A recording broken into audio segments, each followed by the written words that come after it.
Bonjour! Si comme moi, vous ne savez absolument pas tricoter, l'atelier que je vais vous proposer aujourd'hui va vraiment vous sauver la vie. Ça va vous donner la possibilité de créer des projets qui vont vraiment avoir l'air professionnels. Alors, pour travailler sur cet atelier, nous allons donc utiliser un kit qui s'appelle Knitwit, qui est un ensemble d'outils carrés, ronds, des petites aiguilles. Il y a même un DVD pour vous sauver la vie par la suite, si vous avez des hésitations. Cet ensemble d'outils va vous permettre de réaliser de petites rosettes en laine, en tout fil que vous aurez à votre disposition pourra être utilisé avec ce matériel. Aujourd'hui, nous allons customiser un bonnet en laine, mais par la suite, vous pourrez également créer des écharpes, diverses décorations, puisque nous verrons que ces petites rosettes peuvent se combiner entre elles.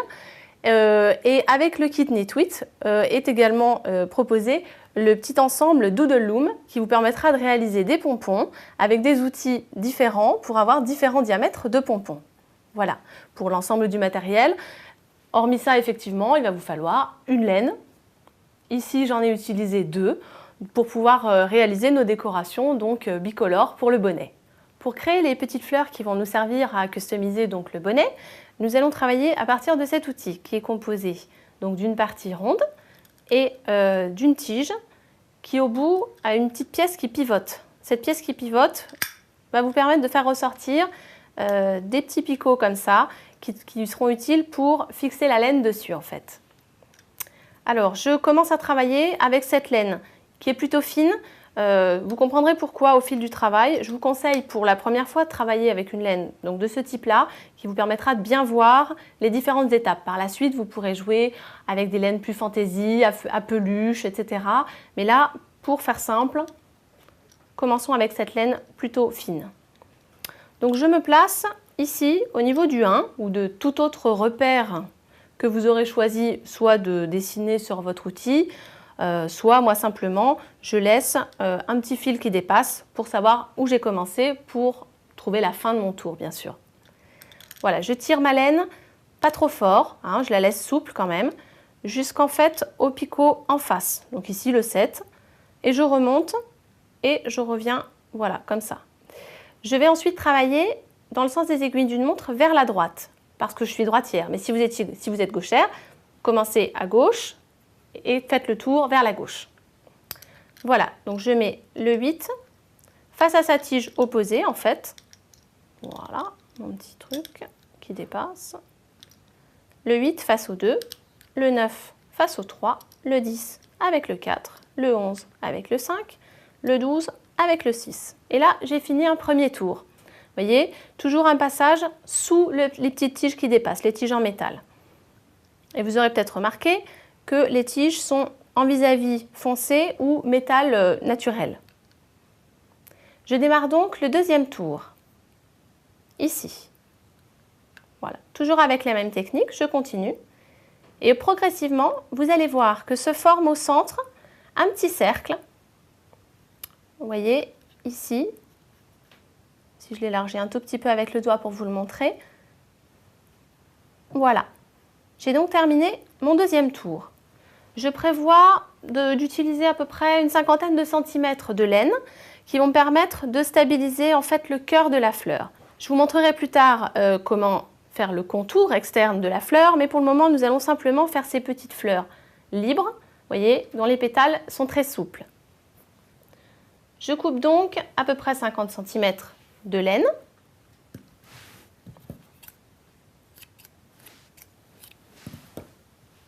Et j'utilise mon aiguille en plastique. Donc en plastique, pourquoi? Parce que votre outil est en plastique et ça vous évitera de le rayer au passage de l'aiguille, parce qu'on va venir frotter régulièrement contre cet outil. Je passe ma laine dans le chat de l'aiguille. Voilà. Vous voyez, j'ai terminé ici. Donc je vais venir entre ces deux petites tiges-là, entre celle que j'ai, l'opposée sur laquelle j'ai terminé, et la suivante. Je vais passer sous mes épaisseurs de laine. Ainsi, en faisant attention de ne pas prendre dans les petites tiges qui dépassent ma laine. Voilà, je tire vers l'extérieur et ensuite je rabats vers moi. Et je vais passer à l'espace suivant en fait. Voilà, je passe dessous, je tire bien vers le haut et je reviens vers moi. Et ainsi de suite pour le tour de la fleur. Alors, je continue. Vous aurez compris que là, moi, je n'ai fait que 2 tours de fleurs. Vous pouvez en faire davantage si vous souhaitez donner un petit peu plus d'ampleur à vos pétales. Ça permet aussi d'avoir des choses un petit peu plus fournies. Ce que j'ai fait là pour notre projet créatif, j'ai donc fait 4 tours. Voilà, je termine mon tour. Vous voyez, c'est toujours la même technique au fur et à mesure. Hop. Je tire et je rabats. Je vais faire attention à bien passer mon premier petit fil à côté du bon picot. Voilà.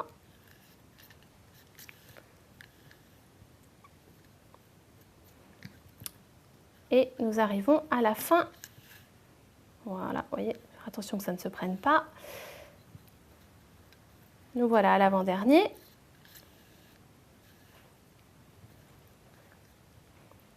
Et le dernier du tour. Alors, il va nous falloir quand même faire une petite stabilisation si on veut pouvoir utiliser notre fleur en l'état, parce que là, si je défais tout, ça va partir en petits morceaux.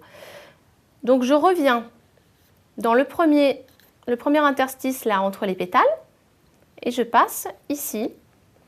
Alors, 2 possibilités. Soit vous nouez directement ici en passant dans la boucle qui vous reste, ce qui est possible. Moi, je préfère repasser une deuxième fois parce qu'en fait, ça va simplement vous créer un nœud qui sera très discret. Donc, votre fleur sera utilisable d'un côté comme de l'autre. La première technique que je vous ai montrée va vous créer un petit nœud qui va venir sur le pétale en lui-même. Du coup, il y aura vraiment un recto et un verso à votre fleur.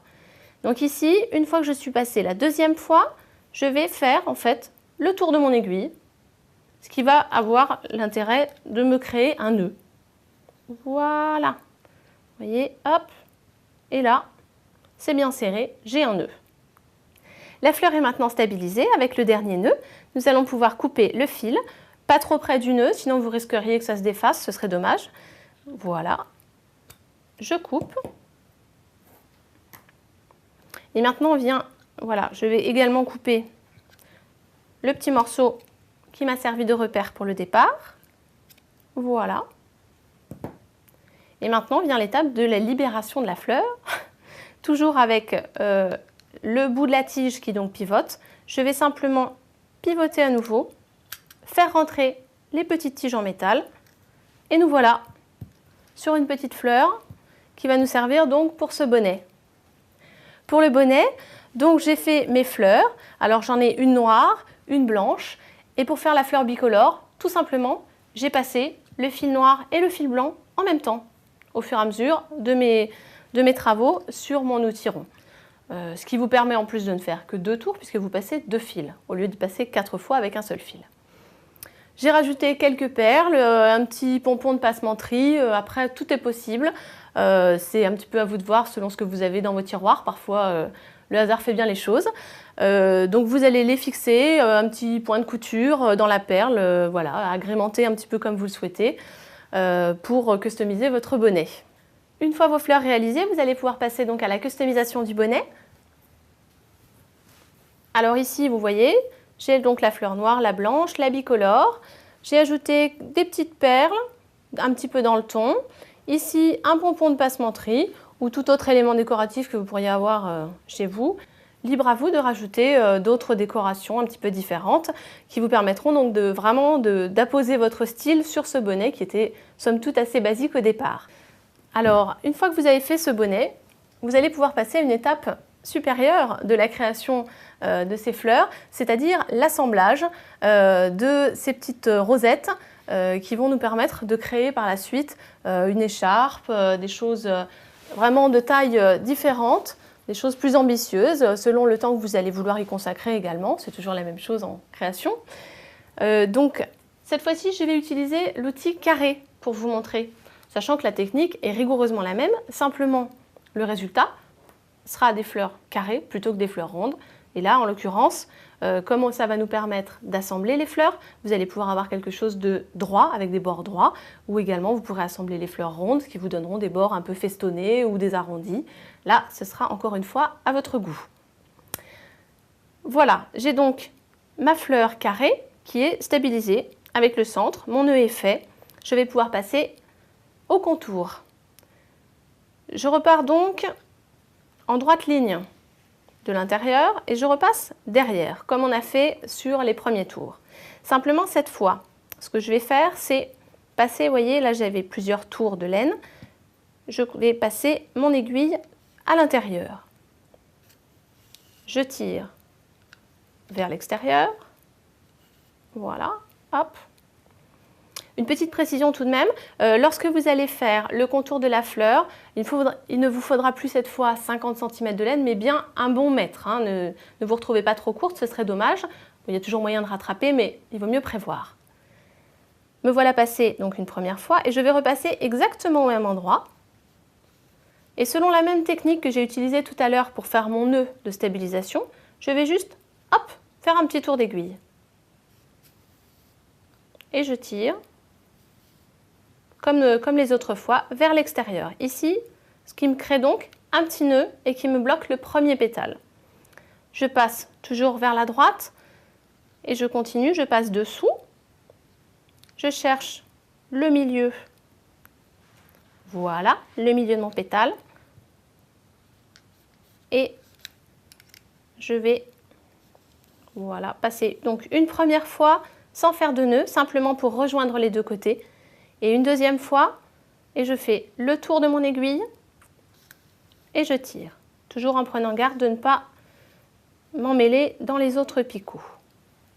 Voilà, vous voyez, ça vous donne, en fait, ça rejoint les pétales et ça encadre votre fleur. À partir de là, ça va se répéter exactement de la même manière tout autour. Pour chaque picot, vous répétez la même procédure tout autour. Nous allons laisser simplement le dernier côté libre qui va nous servir pour la joindre à l'assembler avec une autre fleur. Nous avons donc fait 3 tours, 3 côtés, je veux dire, de notre carré et nous allons attaquer le dernier côté. Pour le rond, ça correspondra en fait à peu près aux 2 derniers petits picots que vous avez là. Je vais donc maintenant à la fois finir le tour et l'assembler avec une autre petite fleur en laine, alors que j'ai choisi blanche pour que vous voyez un petit peu le contraste. Nous voilà donc ici. Alors sur les fleurs carrées, ce que je vous conseille, c'est plutôt de les attacher par 4 points. Donc la fleur, vous attacherez plutôt par 2 points pour garder le côté arrondi, sinon vous allez les déformer. Ici, c'est rigoureusement la même technique que j'ai utilisée auparavant, simplement on va combiner les 2 fleurs. Donc je passe une fois au centre de mon pétale et je vais voilà, poser le pétale du coin de l'autre fleur qui est déjà terminée. Ici, voilà, hop, et vraiment rigoureusement la même technique avec mon petit nœud. À chaque fois, je prends les 2 fleurs en même temps en fait. Voilà, et je continue, je vais donc terminer ici. Alors, vous voyez, sur la fin, il se peut que votre laine soit un petit peu tendue. Ce que je vous conseille, pour éviter de racler sur le plastique de l'outil, moi j'ai de temps en temps utilisé un petit cure-dent qui me permet, comme il est pointu, d'aller vraiment chercher ici, voilà, et de me servir de guide. Et simplement après, hop, de passer mon aiguille, je n'ai plus qu'à enlever mon petit cure-dent. Voilà, et j'attrape donc le deuxième pétale, voilà, ici.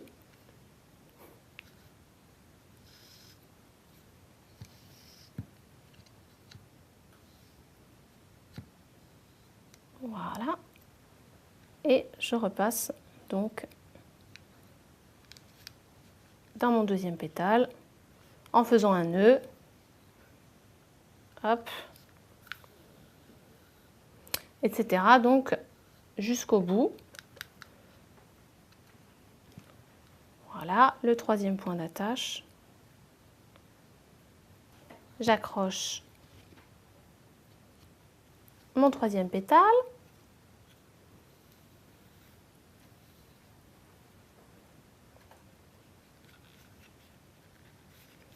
Je fais mon nœud, enfin mon petit passage là, qui qui va me permettre de créer un nœud. Et le dernier pour boucler la boucle, si j'ose dire, avec le 4e pétale ici.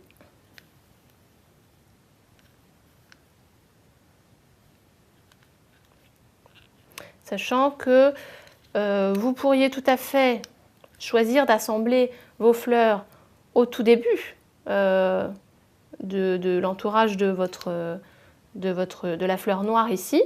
Moi, ce que je préfère, c'est le faire à la fin, parce que comme ça m'évite de rester avec une deuxième fleur qui m'encombre un petit peu. Voilà, ici, tout est terminé. Je vais donc couper le fil. Voilà. Et quand je libère ma fleur, avec le pied, comme d'habitude, me voilà donc avec 2 petites fleurs attachées. Vous allez pouvoir les travailler en carré si vous le souhaitez. Lorsque nous avons réalisé l'écharpe, ici, j'ai choisi plutôt une laine un petit peu plus touffue, plus fantaisie, et j'ai mixé carré et rond, vous voyez, qui sont attachés par 2 petits pétales ici, à chaque fois. Et j'ai rajouté au bout, parce que quand même c'est l'hiver, il faut avoir chaud, un petit pompon pour donner un côté un peu plus cosy à l'écharpe. Nous allons donc passer à la réalisation de pompons, histoire de parfaire vraiment votre connaissance de ces 2 petits kits. Donc je dégage un peu mon plan de travail et je vais vous montrer comment réaliser par exemple un bon gros pompon. Je vais travailler toujours avec ma laine fine, simplement par souci de simplicité, pour que vous voyez bien comment on travaille. Mais n'hésitez pas vraiment à jouer avec différentes sortes de laine, hein, vous voyez, avec des diamètres différents. J'ai vraiment des pompons très variés en fonction des laines utilisées. Donc vous avez 3 outils à votre disposition. Celui-ci est le plus grand.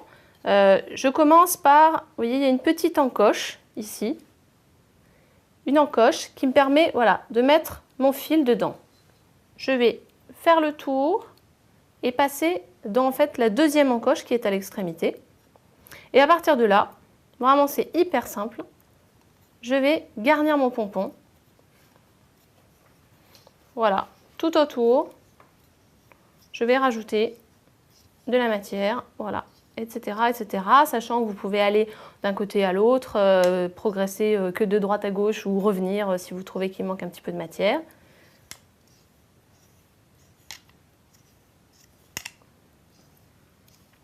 Voilà, je continue. Vous